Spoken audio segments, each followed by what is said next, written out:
Je parierais presque que le peintre Prudhon ira à la postérité. Les qualités de cet aimable génie sont de celles qui doivent assurer dès à présent sa renommée. Le tableau de Prudhon, La justice et la vengeance divine poursuivant le crime, attire inévitablement les regards des visiteurs du Louvre par la position que l'œuvre occupe dans l'une des salles les plus fréquentées du musée. Isolée au-dessus de l'odalisque d'Ingres, cette place particulière dissimule la difficulté de mêler cette peinture aux autres œuvres. De même que son tableau, Prudhon se présente comme un artiste à part, en marge, et dont la postérité n'égale pas celle d'Ingres. Les mécanismes de la renommée d'un artiste s'entremêlent et se montrent inconstants. Un artiste et son œuvre offrent plusieurs lectures selon le spectateur et son époque. L'étude de cette succession des interprétations et des utilisations de l'artiste et de son œuvre, de son vivant à nos jours, permet à notre regard contemporain de nouvelles mises en perspective. Ainsi, la nomination à l'Institut en 1816, qui a offert à Prudhon l'immortalité, n'a pu assurer une renommée telle que celle pressentie par Stendhal et Delacroix.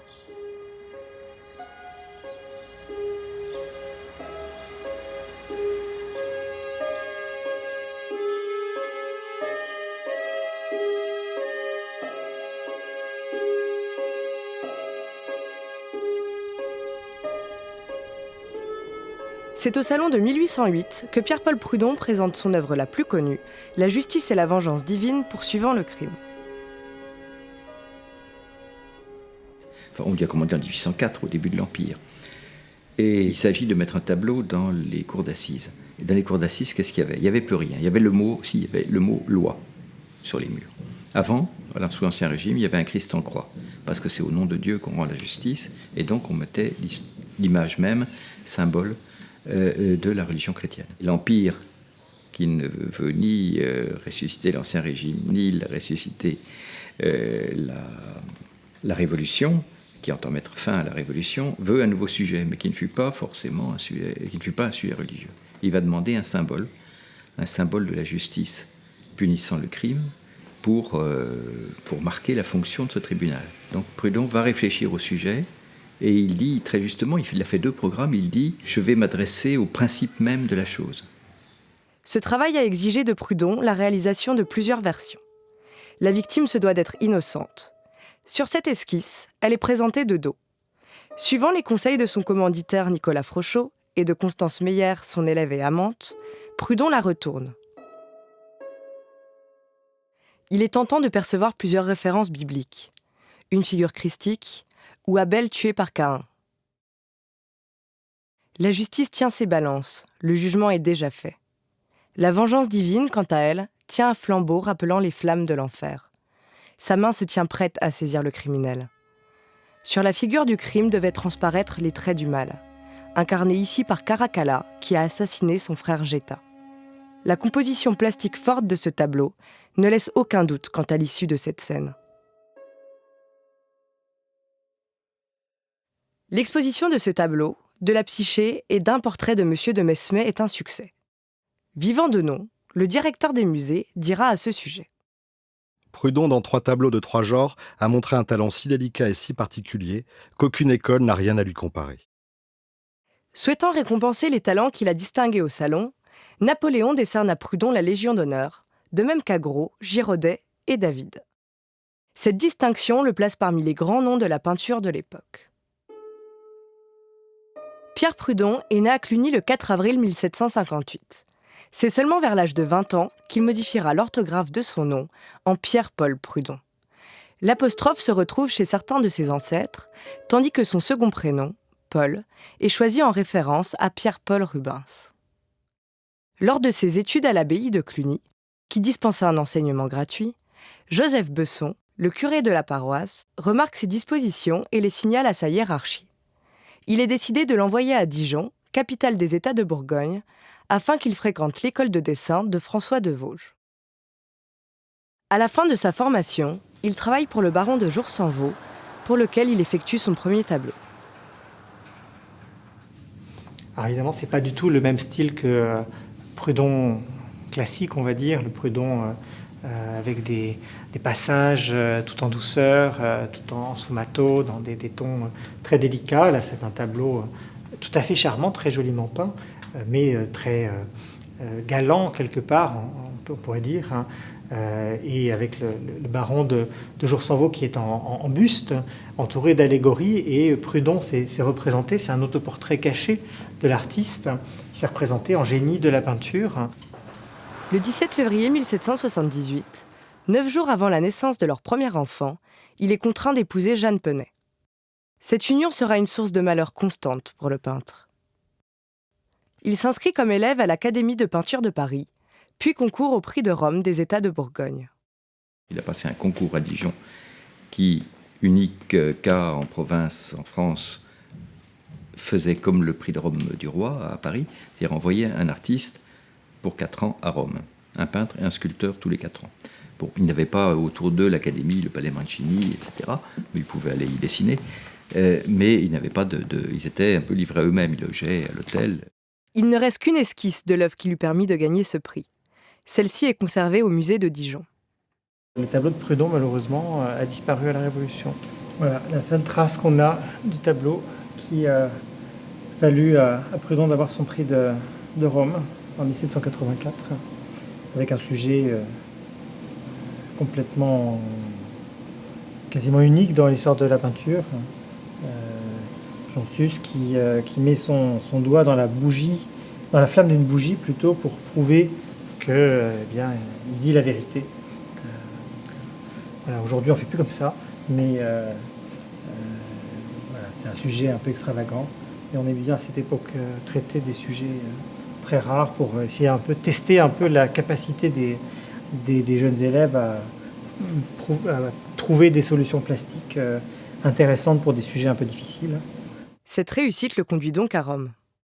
Rome, c'est une sorte de grand musée à ciel ouvert et c'est une école, c'est une sorte d'école en plein air, dans laquelle évidemment Raphaël est une des références quasiment obligées. Il fréquente au départ, quand il est à Rome, les artistes, le café Greco, et finalement assez vite il va s'isoler, quitter cette société des artistes, au motif qu'il est toujours un peu contrarié de les voir s'en remettre de manière presque familière et prétentieuse à Raphaël.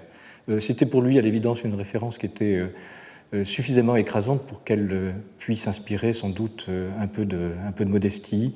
Et chez lui finalement peut-être de la distance. Les grands modèles qui s'imposeront à lui seront peut-être, et même très certainement beaucoup plus, Léonard, et peut-être parfois, d'une manière peut-être moins évidente, mais très intéressante, très féconde, notamment dans certains dessins, la référence à Michel-Ange. Ce qu'il admirait chez Léonard de Vinci, ça n'est pas, comme on le croit toujours, le sfumato de Léonard de Vinci, le flou, le vague, qui sont presque des qualités négatives, finalement, ça évite de préciser. C'est l'expression. Il avait la rage de l'expression, en même temps que son acuité, que la douceur aussi de ses formes, mais surtout leur pertinence dans le rendu de telle ou telle expression.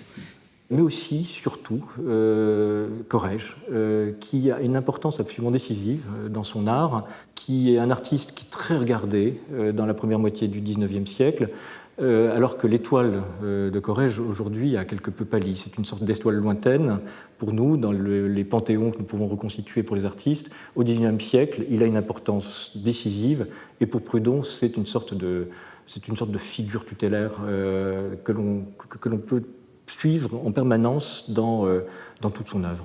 Canova, qui était déjà célèbre alors que Prudhon était inconnu, lui a offert de lui prêter son atelier, de le faire bénéficier de sa clientèle, et Prudhon a préféré rentrer en France. En fait, Prudhon avait une femme et des enfants, un enfant à nourrir en France, et puis il devait bien un jour apparaître sur la scène parisienne et essayer d'entrer à l'Académie, etc. Bon, ce qu'il a fait et qui n'a pas réussi parce que la Révolution était là. Avant de revenir en France, il reproduit le Triomphe de la gloire, plafond du Barberini de Piètre de Cortone. Il s'en est grandement inspiré pour son plafond destiné au Palais des États de Bourgogne, qu'il a réalisé entre 1786 et 1787. Dans cette composition sont présentes la peinture et la sculpture. On remarque un deuxième autoportrait dissimulé de l'artiste.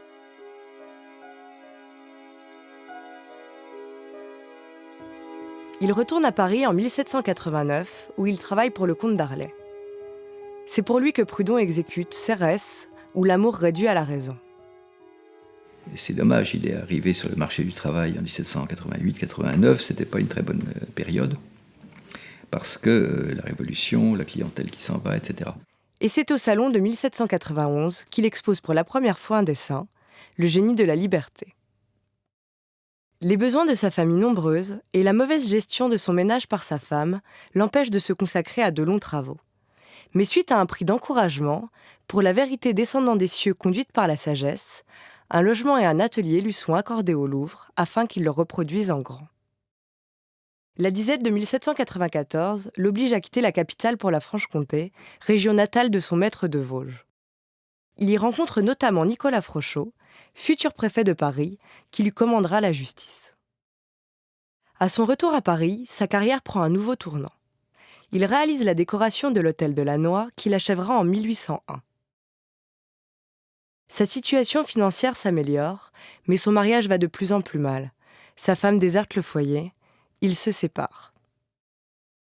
Lors de son séjour à Paris, l'écrivain Brunnergard fait grand cas de Prudhon dans sa correspondance. Cette lettre sera consacrée tout entière à Prudhon. C'est le peintre des grâces. Quelques-uns même l'appellent le Corrège français. Le goût et la facilité qui caractérisent son pinceau font espérer de voir un jour Prudhon sur la liste des peintres qui honorent le plus l'école française. Sous l'Empire, il deviendra le peintre favori de l'impératrice Joséphine, dont il peindra le portrait. Dans ce grand portrait, aussi, il y a le souvenir de Canova, évidemment, et de la Pauline Borghese, qui peut ressurgir. Et il y a aussi le souvenir lointain de ce tableau qui, évidemment, marque tout le milieu davidien, à proportion que c'est un ratage, la relation entre le modèle et David ayant été des plus compliquées. Il s'agit évidemment du portrait de Juliette Récamier, qui s'impose évidemment comme le grand modèle du portrait féminin et que Prudhon sait reprendre, mais d'une manière très originale, en installant cette impératrice un peu songeuse dans ce beau jardin. Mais Napoléon divorce. Le portrait ne peut être exposé. Prudhon reste tout de même le peintre officiel de la nouvelle impératrice Marie-Louise et réalisera le portrait de leur fils, le roi de Rome. Malgré ses reconnaissances officielles, Prudhon dérange par son opposition envers les doctrines dominantes de l'époque. Contestant le beau idéal imposé par l'école de David, il refuse d'accepter un patron commun à toutes les productions des beaux-arts. Ceux qui prétendent qu'il n'y a qu'une seule manière de retracer les formes humaines qu'offre la nature me semblent en opposition avec elle-même et ses créations. Ne donne-t-elle pas l'exemple de la plus riche variété ? Je ne puis, ni ne veux voir par les yeux des autres. Leurs lunettes ne me vont point. Ces divergences entravent sa reconnaissance académique. Les critiques sont tenaces. Il n'entrera à l'Institut qu'en 1816. La fin de sa vie est malheureuse. Depuis plusieurs années, sa femme étant internée, Prudhon fréquentait son élève Constance Mayer. Ils vivaient tous deux séparés, mais avaient le droit en tant qu'artistes à un logement à la Sorbonne. En public, ils s'appelaient Monsieur et Mademoiselle. Mais selon plusieurs sources, leur relation était plus intime, voire criminelle. En revanche, d'autres contemporains évoquent une relation platonique. Ils infirment ainsi les accusations d'adultère. Le soir du 26 mai 1821, Prudhon rentre et la retrouve étendue au sol. Elle s'est tranché la gorge. Le refus de Prudhon d'envisager un nouveau mariage et l'éviction des artistes de la Sorbonne par décret semblent constituer la raison de ce drame. Cette tragédie est depuis indissociable de l'artiste. Au rêve du bonheur s'oppose la famille malheureuse. Il ne survécut que 3 jours à l'achèvement de son tableau. Mais ce tableau jugé digne d'être placé au muséum, ne l'a-t-il pas fait revivre d'une vie plus durable ? Celle de la gloire destinée au génie de tous les âges, dans cette espèce de temple qui en réunit les chefs-d'œuvre. Agrégation honorable qui est de nos jours la plus belle couronne. Et si l'on peut dire, l'apothéose du talent. Un an après sa mort, la renommée de Prudhon est immense. Le Christ en croix rentre au Louvre et ne cesse d'être copié. Sa première biographie est publiée. Dans celle-ci, l'auteur Élise Voyard constate. Parmi les peintres de l'école française, Il en est peu qui aient essuyé plus de critiques et mérité plus d'éloges que Prudhon. Puisse la justice tardive de ceux des détracteurs des œuvres de Prudhon qui lui ont survécu consoler ces mannes de chagrin dont a été semée la trop courte carrière d'un peintre digne sous tant de rapports, des éloges et des regrets de tous les amis des beaux-arts. Peu connu du grand public aujourd'hui, grand absent des livres généraux d'histoire de l'art, il apparaît, à l'aune de notre perception contemporaine, que Prudhon a échoué dans son ascension vers la reconnaissance. Tantôt admiré, tantôt dérangeant, sa renommée n'est pas linéaire.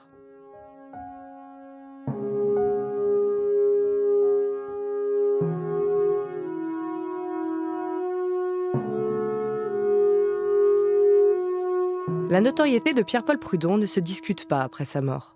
En 1826, c'est au tour de la vengeance et la justice divine poursuivant le crime d'intégrer les collections du Louvre. En dépit de cette consécration, une partie de l'opinion reste dubitative quant à son mérite. Delécluze, élève et biographe de David, raconte. Il se présente comme contemporain de David, un homme isolé qui ne fut ni son élève, ni son rival, ni son imitateur, mais dont le talent exceptionnel se développa et grandit pendant ce siècle. Quoiqu'il fût en contradiction ouverte avec les idées que Winckelmann, Heine, Mengs et David avaient mises en honneur depuis 1780. Je n'ai jamais pu fixer mon opinion sur le mérite réel de cet artiste. Si de son vivant, il est perçu comme isolé, la postérité aura tendance à l'opposer à David. Et ce pour une raison précise, l'affirmation du romantisme. Cette justification du romantisme prend ses sources à travers Eugène Delacroix lui-même, grand admirateur de Prudhon et symbole malgré lui du romantisme pictural. Pour lui, Prudhon est le seul peintre de cette époque dont l'exécution soit égale à l'idée et qui plaise par ce côté de talent qu'on appelle la partie matérielle, mais qui est, quoi qu'on en dise, toute sentimentale, toute idéale, comme la conception elle-même qu'elle doit compléter nécessairement. il l'oppose ici à David où l'épiderme manque partout. Mais contextualisons. En 1830, la célèbre pièce de Victor Hugo Hernani est jouée. Le public se bat dans les théâtres. Le massacre de Sceaux, lui aussi, fait tirer les épées. En peinture, la bataille entre la ligne et la couleur est à son comble et se cristallise à travers une opposition entre Eugène Delacroix et Ingres. C'est le début du mouvement romantique. Delacroix, qui s'est toujours proclamé pur classique, devient malgré lui un acteur central de l'opposition. Ici commencent à se montrer les premières tendances de ce romantisme, dont l'opinion m'a fait, pour ainsi dire, le chef patenté. Si l'on entend par mon romantisme la libre manifestation de mes impressions personnelles, mon éloignement pour les types calqués dans les écoles et ma répugnance pour les recettes académiques, je dois avouer que non seulement je suis romantique, mais que je l'étais à 15 ans. Je préférais déjà Prudhon et Gros à Guérin et Girodet. En 1846, il publie un article consacré à Prudhon dans la Revue des Deux Mondes. Prudhon est peintre d'abord, c'est-à-dire que sur un champ auquel il donne avant tout la profondeur, il dispose des groupes entourés d'air et de lumière. Il s'attaque à la plus grande difficulté de son art, qui est d'obtenir la saillie. Ce qui caractérise l'antique, c'est l'ampleur savante des formes combinées avec le sentiment de la vie. C'est la largeur des plans et la grâce de l'ensemble. Mais en définissant l'art de Prudhon, Delacroix donne l'exacte définition de sa propre manière de dessiner et de peindre. Créer une filiation entre son art et celui de Prudhon, artiste reconnu, est une façon de légitimer sa conception de la peinture. Cette filiation entre Prudhon et Delacroix est reprise par les critiques d'art, à l'exemple de Théophile Thoré. On reprochait déjà à Prudhon de ne pas savoir dessiner. Nous avons donc quelques raisons de persister dans l'admiration des artistes originaux. Prudhon avait raison contre Girodet et Géricault contre Guérin. Laissons Marc Aurèle et le sultan de Maroc qui émerveilleront l'avenir et placeront M. Delacroix au rang des plus grands peintres. Il est surprenant de constater que Théodore de Banville, critique littéraire, fait aussi appel à Prudhon pour légitimer Victor Hugo en tant qu'artiste. En lisant cette phrase magique qui termine le premier récit de 93, ne croit-on pas voir un de ces grands et magnifiques dessins où Prudhon fait traverser l'azur par de grandes déesses guerrières s'enfuyant dans un vol radieux vers l'invincible clarté. Et on pense à Prudhon aussi en admirant, en regardant ses 3 enfants adorables, René-Jean, Gros Alain et la blonde Georgette, qui sont les seuls héros du livre. Mais dire que Victor Hugo est un grand peintre, c'est dire de lui bien peu de choses, car la poésie contient en elle tous les autres arts. L'opinion assimile donc Prudhon au romantisme. Ce frère en romantisme d'André Chénier, comme l'écrit Charles Baudelaire.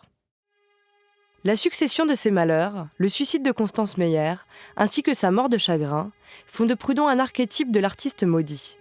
L'isolement, l'incompréhension et la mélancolie l'érigent en héros romantique. Il est introduit dans l'univers littéraire.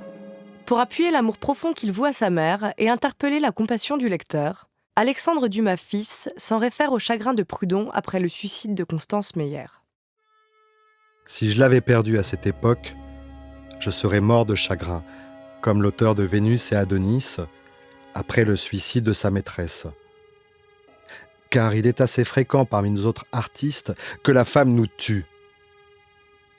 Infidèle, elle tue Giorgione.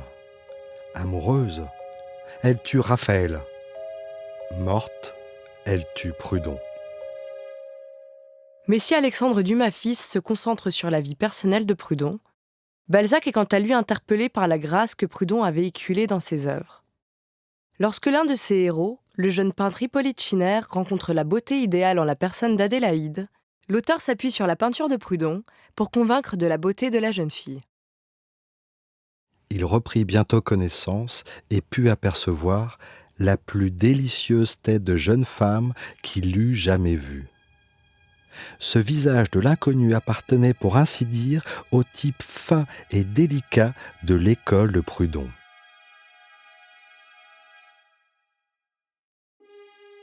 Mais si Prudhon sert la création romanesque, il constitue également un socle à des réflexions politico-philosophiques.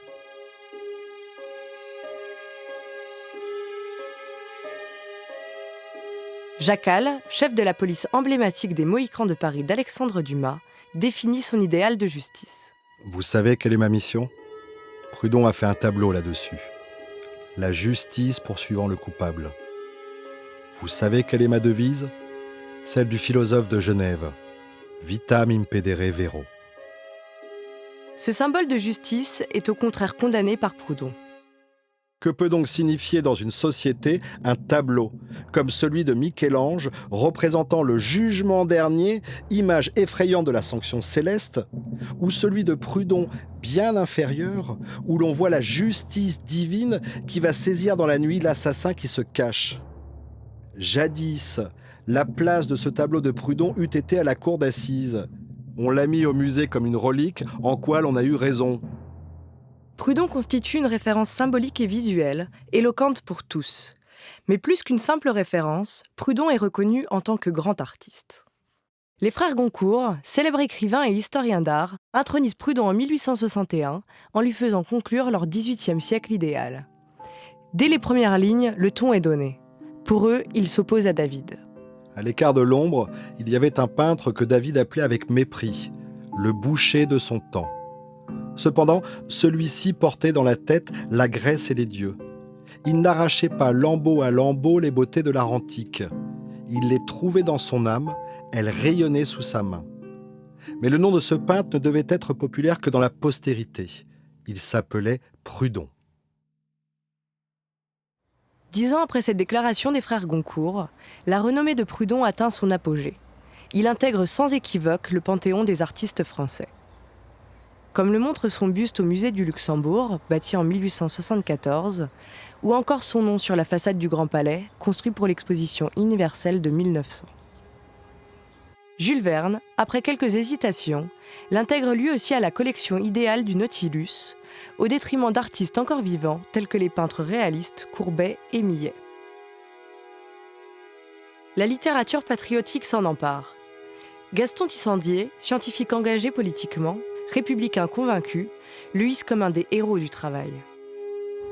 Pierre-Paul Prudhon est devenu une fierté nationale. Au début des années 1870, alors que les expositions d'œuvres complètes d'artistes sont d'usage, une grande exposition rétrospective de Prudhon s'ouvre en 1874 à l'École des Beaux-Arts. L'exposition est un succès. Eudoxe et Camille Marcille, admirateurs et collectionneurs de Prudhon, l'organisent. Prudhon, pendant sa vie, n'a pas connu la popularité. Modeste, vivant seul, consacrant toutes ses heures au travail, cet artiste trop délaissé est maintenant classé parmi les plus grands maîtres. Et chaque jour, son nom est prononcé avec plus d'admiration. L'admiration devient même vénération pour Laurent Laperlier, important collectionneur de l'époque. Dans une lettre en réponse à Philippe Berti, critique et directeur de la revue L'Art, il invoque sans hésiter notre saint Prudhon. En effet, Philippe Berti, pour qui l'enseignement artistique est fondamental, pense à créer une école dont l'apprentissage serait basé sur l'œuvre de Prudhon. Mais le collectionneur le décourage. Prudhon n'est pas un artiste à la manière de ceux qu'on étudie pour apprendre. Prudhon, c'est une âme divine. C'est un sentiment inspiré. C'est une palette inimitable. Prudhon reste voué à l'admiration des gens de goût, mais il est devenu muet et demeurera muet. Ainsi, on peut faire une institution qu'on appellera école ou Académie Prudhon, et puis ce sera tout. Prudhon est le peintre par excellence de l'allégorie. Or, l'allégorie n'est plus considérée dans les ateliers qu'à l'égal d'une basse-cour, d'un poulailler et pas autre chose. À partir de la fin du XIXe siècle, l'allégorie est dévalorisée. Or, comme l'écrit Delacroix, Le véritable génie de Prudhon, son domaine, son empire, c'est l'allégorie. de plus, la douceur et la grâce indissociables de l'œuvre de Prudhon peuvent être perçues comme de la mièvrerie. Or, la mièvrerie est devenue insupportable aux yeux de tous les publics.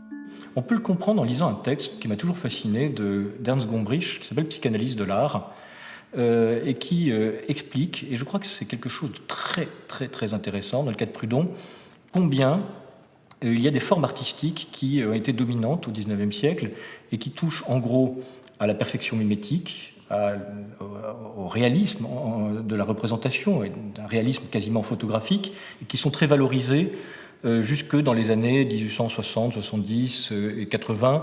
C'est tout un pan de l'art qui a été condamné par la critique et par les avant-gardes, et qui, pour Gombrich, correspond à un art qui, en quelque sorte, ne satisfait plus le goût des artistes et des critiques. Parce qu'il serait...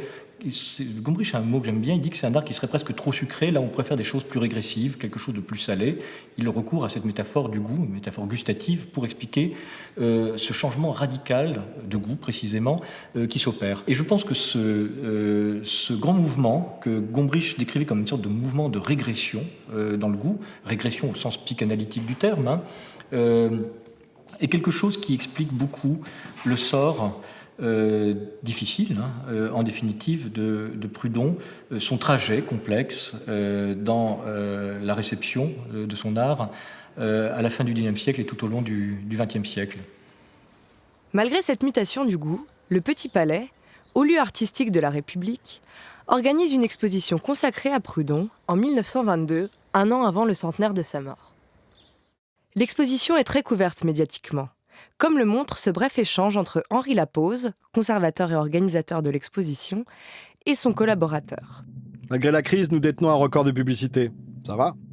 En effet, à nous maintenant de battre en beauté les records précédents. Juste de l'autre côté de l'avenue Alexandre III, au Petit Palais, a été organisée une exposition rétrospective qu'aucun amateur de belle peinture ne manquera de visiter. Pour Prudhon, la question ne se pose pas. Sans aller jusqu'à la passion que manifeste pour lui M. Anatole France, nul ne contestera son charme infini. En définitive, Prudhon n'est pas de son temps. Il demeure antérieur à la Révolution et postérieur au Premier Empire.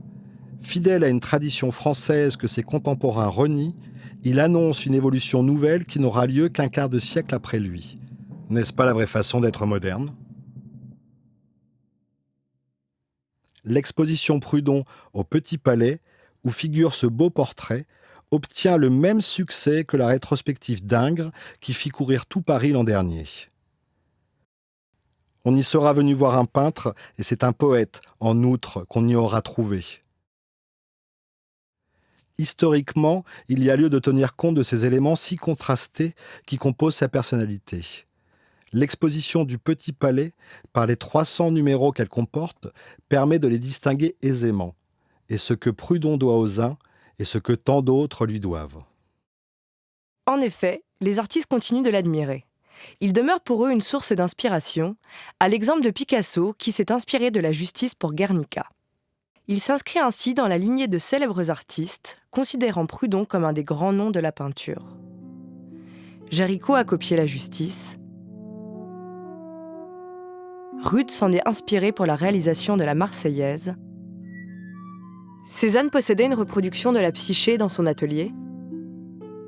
Van Gogh le mentionne dans ses lettres. Gauguin a reproduit à sa manière Joseph et la femme de Potiphar. Dans le même temps, les historiens d'art le délaissent. Il faudra attendre 1958 pour qu'une nouvelle exposition Prudhon voie le jour, à l'occasion du 2e bicentenaire de sa naissance. L'historien d'art André Chastel en parle dans un article du Monde. Il y a 50 ans, le nom du peintre de Joséphine aurait fait courir les foules. L'exposition organisée par la maison Wildenstein dans les salles du musée Jacquemart-André n'a pas tant d'ambition. C'est plutôt le rappel hors saison des charmes et des finesses dont s'est nourrie une bonne partie du XIXe siècle, et que les modernes au sens littéral du mot ne peuvent plus voir. Ont-ils tort ? Ont-ils raison ? Prudhon n'est déjà plus au goût du jour.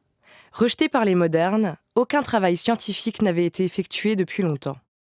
Toutes les notices des œuvres ont été rédigées d'après l'ouvrage de Jean Guiffret, l'œuvre de Prudhon, publiée en 1924, soit 34 ans auparavant.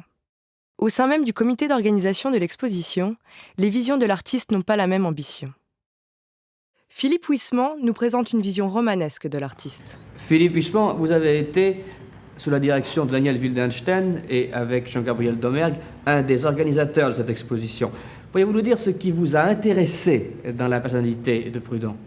Eh bien, c'est un homme qui a eu une vie très particulière. Au fond, il a été, avant la lettre, en quelque sorte un héros romantique. Il a été le peintre de la vie heureuse, de la beauté, de tout ce qui est agréable et plaisant dans l'existence. Il était extraordinairement malheureux. Il était le 15e enfant d'une famille nombreuse. Il a vécu ses premières années dans la pauvreté. Il a perdu ses parents très jeunes. Ensuite, il a épousé à 20 ans une femme acariâtre, difficile, qui a été l'empoisonnement de sa vie. Après, il a découvert une jeune beauté quand il a vécu à Paris. Il était forcé de s'en séparer parce qu'il sentait que sans ça, il l'aurait épousée. Après, quand le succès est venu, il a eu une de ses élèves qui a été, en somme, la compagne de sa vie heureuse, s'appelait Mademoiselle Maillère. À ce moment-là, il était pendant 7 ou 8 ans heureux. Sa femme était enfermée dans une maison de fous, ce qui était fort agréable pour Prudhon. Et quand il a appris le décès de sa femme, il a dit à Mademoiselle Maillère « Ah, enfin, comme ça je ne suis plus marié, je ne me remarierai jamais. » Et Mademoiselle Maillère, en entendant Prudhon dire cela, était absolument horrifiée parce qu'elle pensait l'épouser. Et le soir, quand Prudhon est rentré, il l'a retrouvée morte. Tandis que le conservateur, Jean-Gabriel Domergue, est plus proche de la tribune politique. On ne peut s'empêcher de considérer un double langage dans son discours. Au couvert d'une apologie de Prudhon, apparaît une sorte de soutien à l'avènement de la Ve République, instaurée par Charles de Gaulle au cœur des désordres engendrés par la guerre d'Algérie. Prudhon était surtout le peintre de la beauté, des belles femmes, des belles choses, des hommes qui sont beaux. Il a vu tout en beau. Alors j'estime qu'à l'époque que nous traversons, où l'horrible, l'affreux, les assassinats, tout ce qui est épouvantable est à la mode. Alors j'estime que peut-être le bon sens reviendra un jour sur la Terre et que cette exposition Prudhon devrait être le début d'un renouveau où on aimera ce qui est joli et agréable à voir. Prudhon est un artiste qui, dans le détail, peut être perçu et utilisé de façon multiple, mais qui, dans son intégralité et sa singularité, dérange. L'œuvre éclatée de Prudhon offre trop de lectures. Il s'intègre en partie dans chacun de ses ensembles, faisant de Prudhon un artiste inclassable.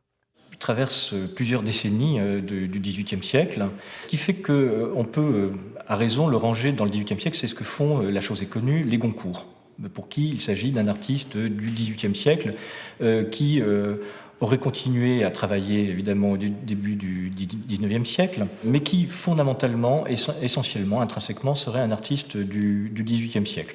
Vous avez une autre manière qui consiste à en faire une sorte de pré-romantique. Et évidemment, la très bonne opinion que Delacroix pouvait avoir de Prudhon est un élément de cette assimilation, en quelque sorte, au pré-romantisme ou au courant romantique au sens large du terme. Bref, il y a ce caractère incertain ce caractère marginal aussi, qui en fait un artiste évidemment très subtil pour nous, et en même temps très difficile à intégrer dans tous ces courants, où il apparaît presque systématiquement comme un artiste un petit peu lointain, éloigné, voire solitaire.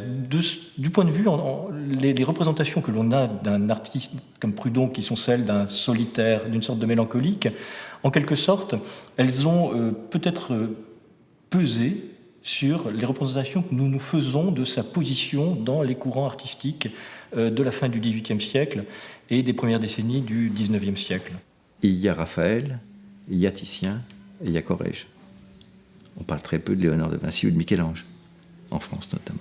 Parce que qu'est-ce que c'est? Raphaël, c'est le dessin, Titien, c'est la couleur, et Corrège, c'est les deux ensemble, c'est le clair-obscur, c'est les valeurs en fait, c'est le degré de clarté et d'obscurité, c'est la lumière. Donc toute la peinture qui va s'intéresser, pas dire qu'il va être plus linéaire, dans l'école de la ville va se réclamer de Raphaël, comme Poussin, etc. Les gens qui, comme Gros, Rubens autrefois, Gros maintenant, vont se réclamer de la couleur, ça va être leur référence avec Titien. Et puis, eh bien, il y a Corrège, et Corrège, dès 1800, on écrit, certains disent même de Prudhon qu'il est le Corrège français. Alors, un peintre à cette époque-là, il a peint quelques tableaux, il a assez peu, il a fait beaucoup de dessins, de gravures, d'illustrations. Son nom est connu, mais il n'est pas un peintre qu'on voit à tous les coins de rue. Et on l'appelle le Corrège français. C'est une espèce d'éloge immense comme ça qui va lui rester finalement. C'est la troisième voie de la peinture. Et c'est pour ça aussi quand il est inclassable. Oui, parce que le Corrège, c'est ni les gens aiment bien les binômes. On aime le dessin, la couleur. De là, point de salut. Malgré cet isolement, Prudhon est régulièrement exposé, tel un ornement de l'histoire de l'art, à défaut d'en être une clé de voûte. Cette succession des expositions temporaires auxquelles il participe rajoute à la confusion. Prudhon appartient au néoclassicisme, au romantisme, au XVIIIe siècle et au XIXe siècle, et finalement à rien du tout. Je me suis rendu compte à David Delacroix que, en fait, ce qu'on connaissait sur Prudhon, il y en avait un bon tiers de légendes, que les œuvres étaient mal datées, etc. Il n'y avait rien eu depuis 1958, une exposition au musée Jacquemart-André. Je me suis rendu compte que dans toutes les expositions Prudhon qui avaient eu lieu, à chaque fois, les grands tableaux du Louvre manquaient. Donc on avait une vision tronquée de Prudhon. Puis surtout, on n'avait pas les grands chefs-d'œuvre, donc on avait une dimension de Prudhon, un Prudhon de cabinet d'amateurs, mais ça réduisait un peu le personnage. Sylvain Lavessière commence donc à travailler sur Prudhon. En 1986, il conçoit une exposition dossier autour de la justice et la vengeance poursuivant le crime au Louvre. Puis, en 1997-98, une grande exposition rétrospective au Grand Palais de Paris et au Metropolitan Museum de New York. L'exposition Prudhon ou le rêve du bonheur. J'ai choisi ce sous-titre, pas du tout pour faire chic, mais parce que, d'abord, c'est une phrase qui est dans les lettres de Prudhon. Il dit « Ce rêve de bonheur qui a été ma vie ». Et quelques années plus tôt, il avait peint avec Constance Mayer en 1819 le rêve du bonheur. Moi, j'ai pensé qu'il fallait faire une exposition avec uniquement des œuvres de Prudhon, parce que vu la notoriété ancienne et pas réactualisée de l'artiste, il fallait le montrer au mieux avec les plus belles œuvres en nombre suffisant. On avait à peu près 200 œuvres. Et l'idée était de montrer l'artiste de ses débuts jusqu'à la fin, dans son évolution, en prenant chaque époque, et j'ai pris les 4 grandes de l'Ancien Régime, la Révolution, l'Empire, la Restauration, parce que ça correspond à des vraies coupures dans son travail. J'ai eu la chance de rencontrer Thierry Pelletreau, qui est un architecte d'intérieur, et parti pris d'une grande simplicité. Il a laissé ce plafond qui est complètement noir, mais il l'a anéanti, annihilé, fait disparaître en faisant un sol également d'un noir brun. Et du coup, toute l'attention était portée sur les murs, qui avaient chaque salle avait sa couleur, son unité. Et il y avait un vieux rose pour l'Ancien Régime, un jaune pour la salle du décor de l'Hôtel de la Noix, et un rouge pour la Révolution et l'Empire. un rouge assez vif. J'ai essayé de regrouper dans des ensembles qui soient cohérents. Il faut rapprocher évidemment les œuvres qui s'aiment, les œuvres qui se complètent, ce que soit peinture et dessin. On peut très bien exposer peinture et dessin côte à côte. Il suffit de ne pas mettre les dessins dans une lumière trop forte. Donc voilà, on comprenait comment le portrait de Joséphine était représenté. Il y avait une douzaine d'œuvres, je crois, qui préludaient et qui montraient comment il passe d'un projet à un autre, des esquisses alternatives. J'ai fait ça pour 2 ou 3 œuvres, toutes les étapes de la création du tableau final. Dans les hésitations du peintre, ses premières pensées, ses retours en arrière, ses corrections, ses études de détail. Ça, c'est très passionnant à voir. On a vraiment l'impression d'être un peu dans son atelier, d'être une petite mouche qui vole dans la tête. Avec un peintre complexe, un peintre nouveau, un peintre qu'il fallait faire découvrir au public, j'ai pensé qu'il fallait que la présentation fût le plus simple possible, le plus évidente, et laisser parler les œuvres.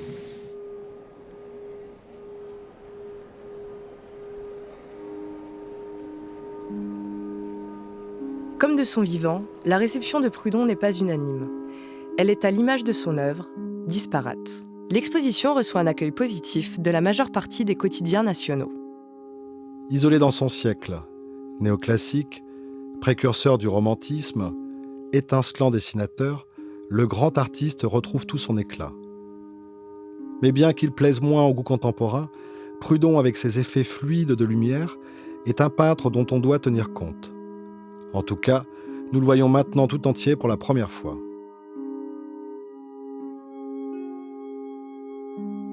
Si la couverture médiatique a été importante, l'exposition n'a finalement pas donné de regain à l'étude de cet artiste. Il est paru peu de choses après l'exposition.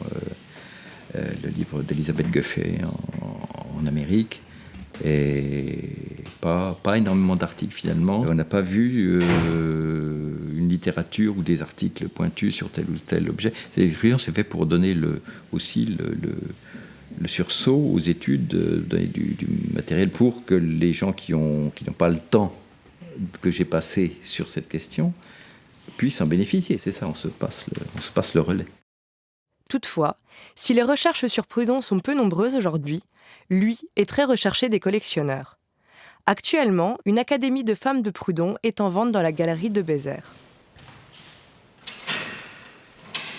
Alors, en vente publique, les estimations de prix des œuvres de Pierre-Paul Prudhon sont très variables, mais ça reste de toute façon assez coté. Je pense que paradoxalement, les dessins sont plus recherchés que les tableaux de Prudhon.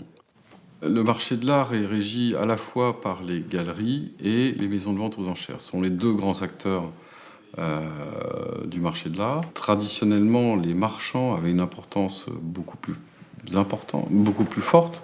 Les galeries étaient le centre du marché, et puis depuis maintenant 20-30 ans, ce sont les maisons de vente qui ont pris le pas sur les galeries en quelque sorte, et qui défraient la chronique par les prix atteints, parce qu'on atteint des prix publics, alors que les galeries avaient des prix privés qui n'étaient pas dévoilés, qui étaient divulgués à un petit public de sachants, mais qui n'étaient pas divulgués en tout cas dans la presse.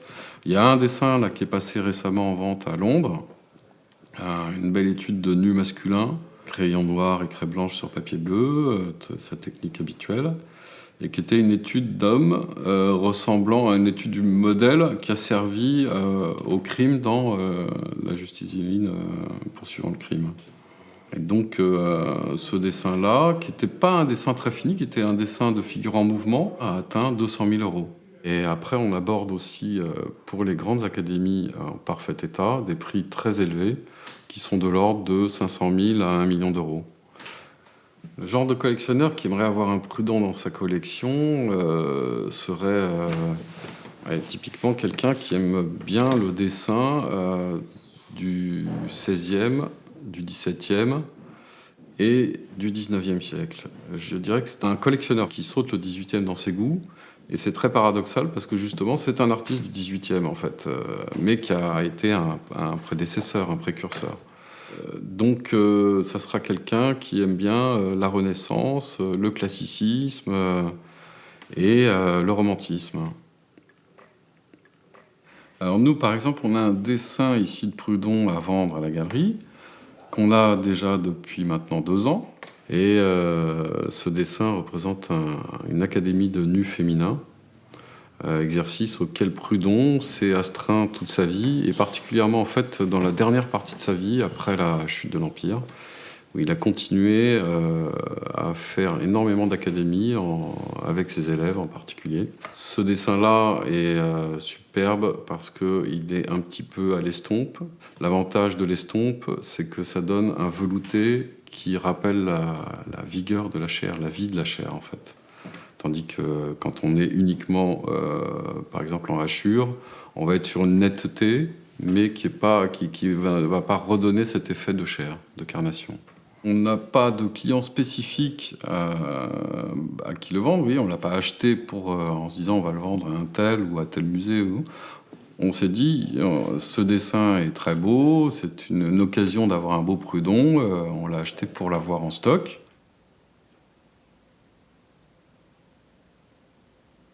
Le public qui connaît Prudhon a une culture générale assez développée, parce que effectivement, c'est pas non plus un des grands peintres qui est resté au XXe siècle à la portée des masses populaires. Je dirais que c'est d'une manière empirique qu'on fait connaissance de Prudhon. Soit parce qu'on s'intéresse au dessin, au tableau à telle période de la peinture, ou parce qu'on va dans tel musée qu'on tombe sur un tableau qui vous intéresse, ou alors parce qu'en tant qu'artiste, vous essayez de chercher partout dans toutes les directions. Les musées constituent le point de rencontre le plus accessible avec Prudhon. Le musée des Beaux-Arts de Dijon est l'un des grands centres des collections prudhoniennes. Le peintre et cette ville sont intimement liés. Mathieu Gilles, conservateur en chef de ce musée en pleine restructuration, présente le nouvel accrochage prévu des collections en lien avec l'œuvre de Prudhon. On n'expose pas l'ensemble des tableaux de Prudhon parce que le musée est en cours de rénovation. On a été obligé de fermer certaines salles pour les travaux, donc le choix est plus restreint. On a gardé dans les salles que des œuvres qu'on a considérées comme étant vraiment majeures. Le Jeune Zéphyr, qui est une œuvre un peu tardive, on va dire. Le portrait de François de Vosges, parce que c'est son maître à Dijon. Et puis le portrait de Georges Antony, qui est aussi un des portraits avec lequel il a vraiment renouvelé l'art du portrait. Donc pour nous, c'est important de laisser ça en salle. Est aussi exposé dans la salle des statues le plafond représentant la glorification de la Bourgogne, réalisé en 1787. Cette salle est l'une des pièces majeures du musée, avec en sa place centrale la sculpture Hébé et l'aigle de Jupiter de Rude, grand sculpteur qui fut aussi l'un des élèves de l'école de dessin de François de Vosges. Avant le début des travaux, une autre salle du musée concentrait la plupart des œuvres de Prudhon, le salon Empire. Cette salle était surnommée Salon Prudhon. Alors pourquoi elle s'appelait Salon Prudhon ? Alors qu'il n'y avait pas que des œuvres de Prudhon, c'est sans doute parce que c'était la figure artistique la plus marquante parmi tous les artistes représentés dans ce salon Prudhon. C'est un salon qui va réouvrir, mais où on présentera les œuvres, on va dire, de jeunesse des élèves de l'école de dessin. Donc il y aura effectivement des tableaux de Prudhon, l'allégorie du baron de Joursanvaux, par exemple, un de ses premiers tableaux. Il y aura aussi les portraits de Petitot et Bornier, parce que voilà, pour évoquer l'entourage, les camarades. Voilà le portrait de Petitot.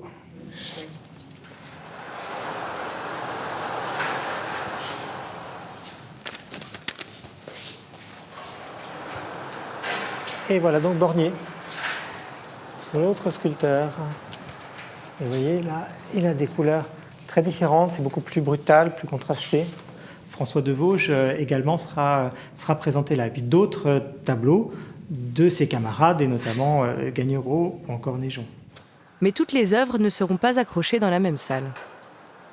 Minerve inachevée sera séparée des autres œuvres. Donc Minerve inachevée. Les œuvres que nous avons sont plutôt de la fin du XVIIIe siècle, donc plutôt une première partie de la carrière de Prudhon. Mais c'est vrai que par exemple pour la Minerve, qui est une œuvre de l'époque de l'Empire, eh bien, on pense plutôt la mettre dans la partie sur le néoclassicisme, le néoclassicisme 19e, donc avec les œuvres de François Rude jeune et de Sophie Rude jeune.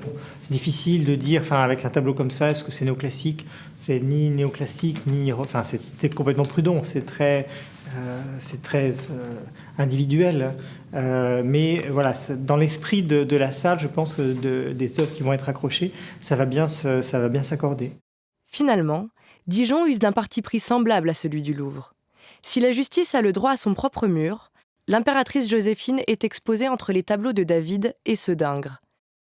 Tandis que le Christ en croix, lui, a rejoint les romantiques Géricault et Delacroix.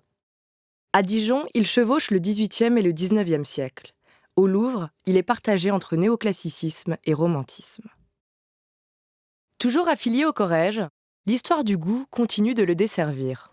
Il y a beaucoup d'historiens de l'art qui considèrent que Prudhon était un artiste chez qui il y a une sorte de grâce et de douceur excessive qui confinerait précisément là aussi à la mièvrerie. Et de fait, il y a de ce point de vue-là une sorte de cohérence des réputations. La réputation de Corrège est allée déclinant, et aujourd'hui encore. Celle de Prudhon est une réputation qu'on pourrait qualifier de difficile. On continue évidemment à lui préférer des artistes comme David. Ingres, évidemment, a eu des variations, de grandes variations dans sa réputation, mais le caractère archaïsant chez Ingres fait que depuis une vingtaine, trentaine d'années, les historiens de l'art l'ont repris et continuent à le hisser, à juste titre, à mon sens, très haut par rapport au XIXe siècle. Ce n'est pas le cas de Prudhon, qui d'une certaine manière est dans une sorte d'angle mort. Et je crois en tout cas que le corrégisme, son corrégisme, et avec ce corrégisme, toutes les qualités qui en font un grand artiste, font aussi que c'est un artiste qui est difficile à comprendre pour le grand public peut-être, et aussi pour une bonne partie des historiens de l'art. Si la recherche compte peu de contributions sur Prudhon, les grandes expositions ayant eu lieu à la fin du XXe siècle constituent un nouveau matériau de travail. En fait, qu'est-ce qui se passe avec Prudhon ? C'est que Prudhon, c'est un artiste qui est tombé dans un relatif oubli et qu'il s'est agi de faire revivre. En fait, après, on l'aime, on l'aime pas, mais au moins on le voit. Je ne peux pas dire qu'il y a 20 ans ou 25 ans, on le voyait très bien. Il me semble que maintenant, on le voit un petit peu mieux et on le voit aussi dans la diversité très très grande de ses talents. Et je crois qu'il mérite une attention et une certaine tendresse. Prudhon demeure encore aujourd'hui un artiste qu'il est impossible de classifier. Toutefois, la perception de l'œuvre peinte d'un artiste et l'évolution constante de l'écriture de l'histoire de l'art, qui tend à se séparer de l'écriture par mouvement, permettront à Prudhon de revêtir toute sa singularité. Les mécanismes de la renommée, au-delà de nous éclairer sur un artiste et son œuvre, semblent nous renseigner davantage sur l'époque à laquelle l'histoire de l'art s'écrit.